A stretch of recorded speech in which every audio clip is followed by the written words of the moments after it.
Okay, after taking a quick look again at the de Beauvoir text, now let's look at the assignment for tonight. So you want to go back to a single discussion board, not a dialogic one, post 250 to 500 word critical citational intertextualization of de Beauvoir and Plato. So now you're working with de Beauvoir, but now you're working with another text. Okay, so this Plato text that we worked with in the first week.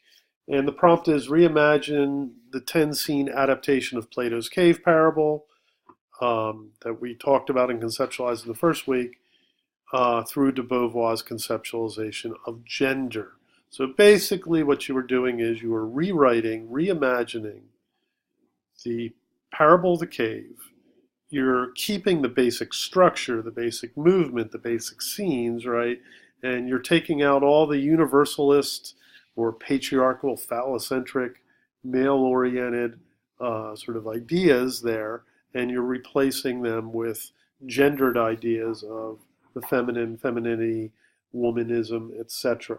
Okay, so the first thing you want to do is to do that. So reimagine the whole thing. So it's always good, specifically the parable of the cave, to know it well enough to speak it and then get your idea across, right? So as I mentioned before, the parable of the cave is a very, very useful tool um, for all types of philosophical, literary, theatrical work. So you can use it as a basic template and then plug in a lot of different ideas or different authors and ideas.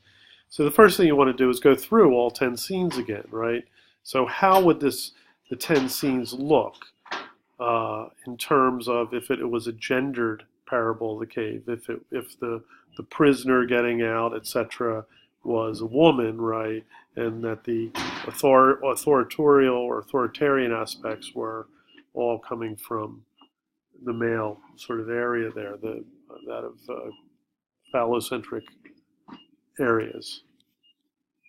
And then you want to be specific with your details, right? So you really want to historicize it. You really want to make it very gendered, right? So get out of the universalist things, right? So when you're talking about the shadows on the wall that are oppressive to women, what kind of images would they be, right? What kind of cave or prison house would it be when they're struggling to get out of the cave, or the one woman is struggling to get out of the cave? How would that look specifically? What does she have to overcome, and what constitutes enlightenment